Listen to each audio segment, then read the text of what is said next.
It's obvious until this point that the Appearance panel holds a certain amount of power inside of Illustrator, especially when it comes to working with attributes of each of your objects. But hold on to your seats, the real power comes through another feature inside of Illustrator called Live Effects. Live Effects are accessible directly through the Appearance panel, which again make it that much more important for you to understand what the Appearance panel means and how it works.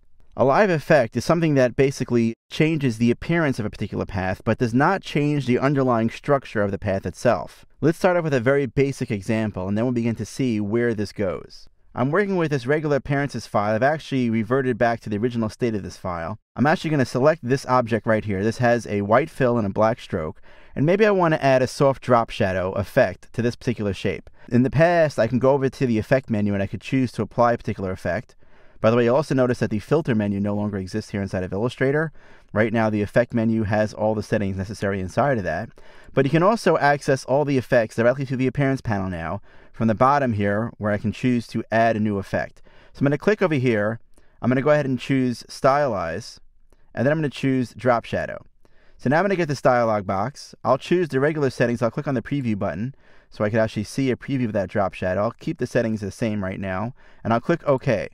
The important thing to realize here is that now in the Appearance panel, besides my stroke attribute and my fill attribute, I also have a drop shadow attribute. Again, this is because that Illustrator is now showing to me that I've added this additional appearance to my object itself.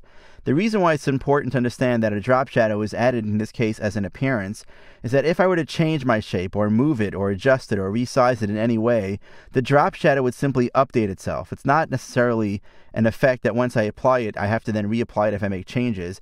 Anything that I now do to this shape, for example, if I were to go ahead and grab the edge here and adjust the scale of it, notice that the drop shadow automatically updates. I'm going to press undo to go back to where I was before. If I want to now change that drop shadow effect, I also have the ability again to go to the Appearance panel, and the same way that I was able to adjust fills and strokes by clicking on them, I can now click on the word drop shadow, which brings up the dialog box, and here I could adjust its setting. For example, maybe I want the opacity to be a little bit lighter, maybe 30%. So now I've gone ahead and I've updated that particular drop shadow. Again, I do that all through the Appearance panel. If I wanted to remove the drop shadow from this particular object, I could simply take it and drag it to the trash can. I'm going to go ahead and press undo for a second because Illustrator CS4 now also has the ability to simply turn on and off effects that have already been applied to an object. For example, if you look on the far left of the Appearance panel, you'll see these little eyeballs here. These eyeballs control the visibility of the effects that are being applied or the attributes that are being applied to that object.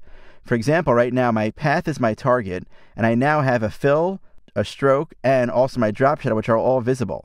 If I go ahead and I decide to hide the visibility of the drop shadow, notice that I don't see the drop shadow here, and maybe I just want to experiment with this. I don't want to throw out the drop shadow and lose its settings, but maybe temporarily or maybe just for one object I just want to turn off the drop shadow. I can hide its visibility without having to lose it because at any time I can now bring that drop shadow back by clicking on this icon and bring back its visibility. Whereas if I had basically deleted that drop shadow, there's no way for me to easily bring that back. And this is important, especially when you're dealing with finicky clients or managers or creative directors, and they want to see something one way and they're constantly saying, oh, you know what, maybe go back to the old way of seeing it, or show me what it looks like with it or without it. Instead of having multiple copies, you could have one object and just simply click on the eyeballs to hide or show those particular attributes within the Appearance panel.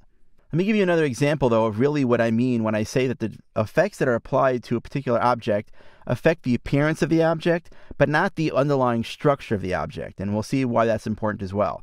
I'm actually going to take this drop shadow and throw it in the garbage for now. I have a regular shape now that has, again, a white fill and a black one-point stroke. And maybe we want to change this surfboard. We want to make it look more realistic. Let's kind of make a 3D surfboard. It's actually not that difficult at all. And we'll talk more about 3D later on, but for now, let's just get a quick idea on how to apply that kind of an effect. I'm going to change my fill to something different. Let's go ahead and maybe choose an orange color.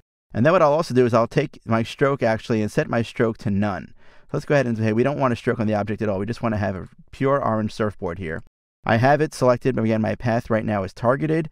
I'm going to go over here to the effect over here and choose to add a new effect. We'll choose 3D, and I'll also choose Extrude and Bevel. I'm going to click on the preview button so I can see what this looks like. Notice that I have now an extruded surfboard here. I want to make this look more realistic. I can go ahead and I can click on this cube to rotate how that sits in 3D space. So for example, let's say we do something like this. I'm going to change the depth of that extrusion to maybe 30 points. And I'm also going to go to apply a bevel. Let's choose a rounded bevel to make it look like the surfboard has a little bit of rounded edge. Maybe we'll change the height of that bevel to 6 point. So now I get basically something that looks far more realistic. It looks not unlike a real surfboard here. Let's go ahead and choose a nice little angle like that. Beautiful. We get some nice lighting and shading on it. I'll click OK, and that's my 3D surfboard. But let's go into outline mode for a second. If I go into the view menu and I choose to view this in outline, I don't see a 3D shape. I see the same path itself. So what happened here is I have my regular vector path with all its anchor points and the paths that basically make up that shape in general inside of Illustrator. But what I've done is I've applied a 3D appearance to it. I've changed the way that that path looks, but I didn't change the makeup of the path itself. And if I now go back to my preview mode, I'll see what that path looks like now with the appearance on it. So the appearance affects how that path looks, remember, but I have not changed the underlying path. And the reason why that's important is because if I decide that I want to do something different to this surfboard, for example, maybe I want to make it look like a shark took a bite out of this particular surfboard. Well, I know that I have certain commands, such as the Pathfinder commands, that I could use. So I'm actually going to go ahead here and just draw a range of shapes here. I'm going to go into outline mode just to show you how I'm doing this. I'm going to take, let's say, the ellipse tool and just create a whole bunch of circles here. I'm going to use my Option key, or if you're on the PC, hold the Alt key, to just simply create a whole bunch of circles, just like this. And maybe I'll go ahead and just kind of drag all these together. I'll select them all, and I'll go to the window menu, I'll choose Pathfinder, and I'll add them all to one particular shape. Now what I'll do is I'll take this exact shape right here that I created and kind of bring it over here, just like this, select both items, and now choose to subtract. So what I've done is I've basically made it look like a shark took a bite out of that surfboard there. If I go into preview mode right now, what do you think will happen to that 3D look of that surfboard? That's right, what's going to happen is that that's now going to look like it was taken right out of the particular surfboard. So the benefit of an appearance is that by not affecting the underlying path itself, if I ever make changes to that path, that updates in the appearance as well.